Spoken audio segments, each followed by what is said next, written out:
c'est Marie-André. Aujourd'hui, pour la posture Ashtanga, on travaille sur Urdhva Dhanurasana ou la posture de la roue qui suit la posture de Setu Bandha dans la première série.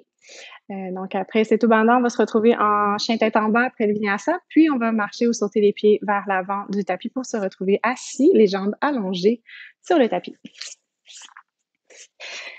Puis, à partir de là, on expire et on s'allonge sur le dos.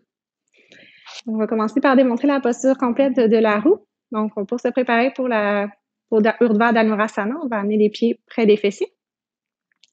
On s'assure de garder les pieds parallèles, puis on peut s'assurer environ que les talons vont toucher le bout des doigts.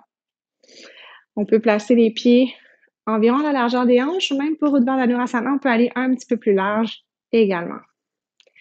Ensuite, pour se préparer pour la posture de la roue, on amène les mains sur les épaules.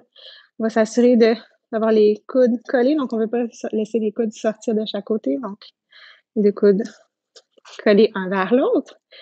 Et puis d'ici, on va pousser dans les mains et dans les pieds. On va avancer les genoux, on soulève le bassin, puis ensuite on pousse dans les mains, on dépose dessus la tête sur le sol. Sur la prochaine inspire, on va encore une fois pousser dans les pieds et dans les mains pour décoller la tête du sol, se retrouver en posture de la roue. Donc d'ici, encore une fois, on s'assure d'avoir les pieds parallèles, donc on peut rentrer les orteils vers l'intérieur, les doigts sont bien écartés, on amène le regard vers les mains. Vous allez remarquer que peut-être vous avez un petit peu plus de difficulté à respirer, c'est d'allonger la colonne le plus possible, de vous donner de l'espace. Dans la posture de la roue aussi, super important de répartir le poids équitablement entre vos mains et vos pieds. Si on a tendance à avoir plus de poids dans les pieds, c'est ce que ça va donner et on ne veut pas ça. Donc, on va rester 5 respirations. Après les 5 respirations, expire, on redescend dessus de la tête vers le sol. On va prendre une respiration d'extra ici et on va y retourner une deuxième fois.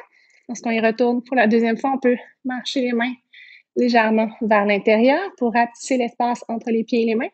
Et ensuite, on y retourne pour 5 respirations. Après les 5 respirations, on redescend encore une fois dessus de la tête vers le sol. Puis, dernière répétition. Donc, encore une fois, s'il y a de l'espace, on peut marcher les mains vers l'intérieur. Et puis, sur l'inspire, troisième fois, on reste ici. On peut même également essayer de marcher les mains vers les pieds. Et puis, 5 respirations. Ensuite, pour sortir de la posture, on ramène le menton vers le sternum.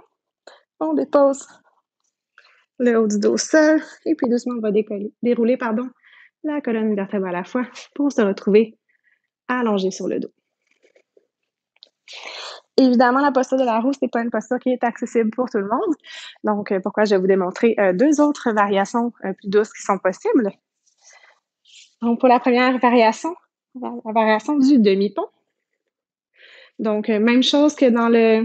Donc, on va plier les jambes de la même façon qu'on a plié les jambes pour la posture de la roue. On amène les pieds près des fessiers.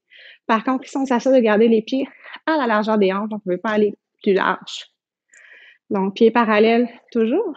Soit on laisse la paume des mains vers le sol, ou encore on peut aller avec les bras de robot.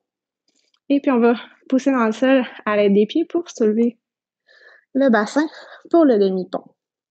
On s'assure de bien repousser le sol à l'aide des pieds. Donc, on ne veut pas que les genoux aillent dépasser les chevilles. Donc, pour ce faire, on va pousser dans le sol avec les pieds. Ici, on garde aussi le menton collé vers le sternum, donc on ne veut pas reculer la tête vers l'arrière. Puis on s'assure de coller les omoplates pour rouler légèrement sur le dessus des épaules. Donc, on va rester 5 respirations ici. On va redescendre. Une respiration d'extra, puis tout de suite, on retourne encore pour 2 répétitions dans le demi-pont. Donc, le demi-pont, c'est la deuxième version possible. La troisième version, ça sera une version un peu plus restaurative. Donc, si vous êtes un petit peu plus fatigué, il vous reste moins d'énergie en fin de pratique, on peut aller également en posture du pont supporté.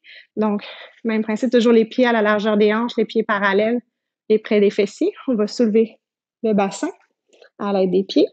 Et puis, on dépose le bloc Sur la première hauteur, on va déposer le sacrum sur le bloc qui est l'os plate au niveau des hanches. Et puis, on va tout simplement laisser le bloc faire le travail.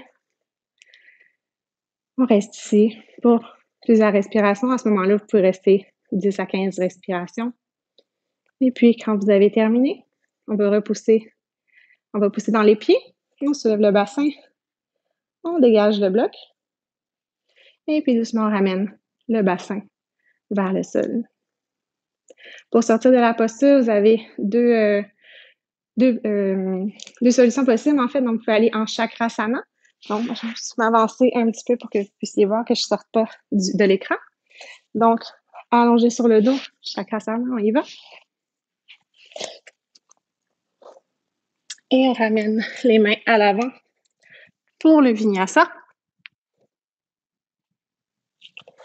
Et on se retrouve en chien, tête en bas. Si jamais on ne veut pas faire le chakrasana, on peut également tout simplement se relever en posture assise à l'aide, donc en repoussant le sol avec nos coudes, puis ensuite aller donc faire le vinyasa complet pour se retrouver en chien tête en bas.